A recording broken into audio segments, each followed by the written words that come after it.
Check this out. Philosopher Bertrand Russell once said, "A stupid man's report of what a clever man says is never accurate because he unconsciously translates what he hears into something that he can understand." Why do I bring this up? Because when it comes down to Canelo Alvarez and David Benavidez, the masses at large only see it as black and white, when in reality, this situation has shades of gray. Do I believe that Canelo is scared of Benavidez? No. I do believe that Canelo is weary to get in the ring with him, similar to how Muhammad Ali was weary to enter into the ring against George Foreman. The only difference is that Foreman was the champion, so he had leverage when it came to eventually getting the Ali fight. In this case, Canelo holds all the gold and he's the money man, leaving not much room for leverage for one David Benavidez. Meaning that when it comes to attaining this Canelo fight, Benavidez is going to get desperate.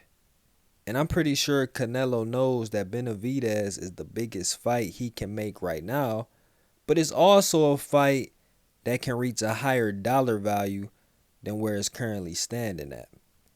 Which is why Canelo is seeking a 9-figure payday for this fight, and the place he's most likely going to receive that bag is in Saudi Arabia. Turkey Al-Sheikh is already plotting on getting Benavidez to fight the winner between Bivol and Beterbiev, and Benavidez has talked about getting all the belts at 175 and possibly having the unification with Canelo at a catch weight for all 8 belts, which again, that increases the fight's value than where it is currently at. And if Benavidez can do that, then he'll finally get points on the board in this game of psychological warfare. Beating Bivol would give him an edge because that is the man that beat Canelo. Similarly, beating Beterbiev would give the same edge because that is the man that Canelo truly didn't want any parts of. Otherwise, in this game of mental warfare, Canelo's been blowing Benavidez out the water. When Canelo made them comments about not wanting to fight other Mexican fighters and then backtracking to fight Jaime Munguia, praising Munguia's respectfulness, saying that he rightfully earned this fight, all of that is a slight towards David Benavidez. When Canelo is asked about Benavidez, and he says that all he brings to the table is 25 more pounds on fight night. Ain't that the pot calling the kettle black? It's not Canelo being scared, but it's more so Nello controlling the public narrative of Benavidez. And that when they enter negotiation, there's a 99.99999999999% chance that a rehydration clause will be added.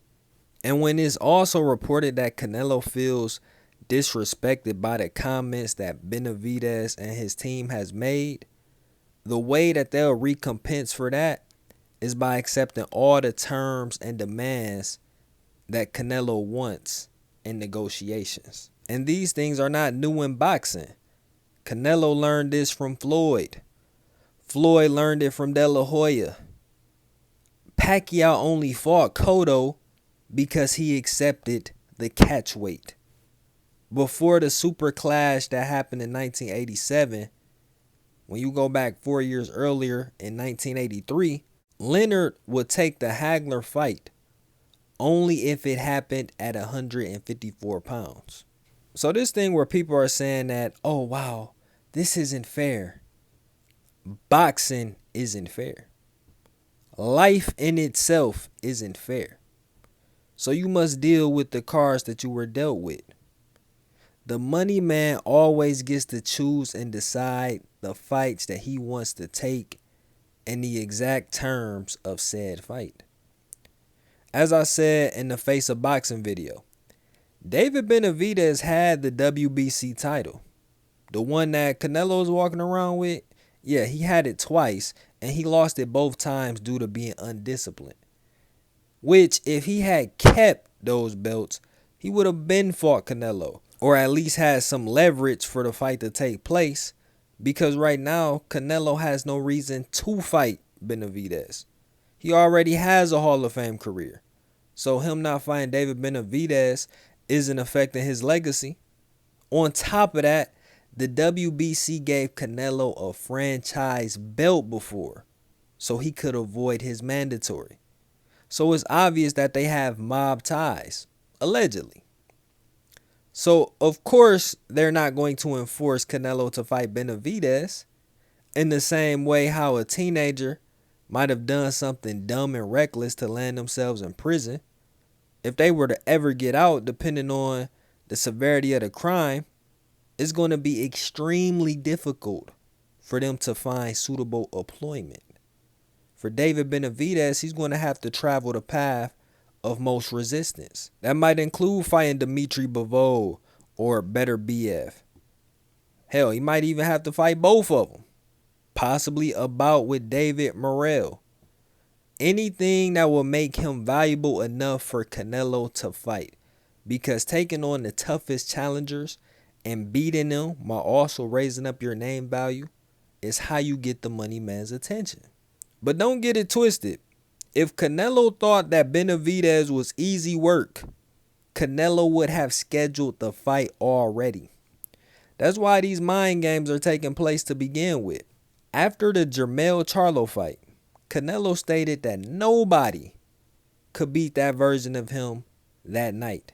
And for those of us who know what we're watching, know that in a tournament of Canelo performances, the one that fought Jermell Charlo would be lucky to even make it out of the first round.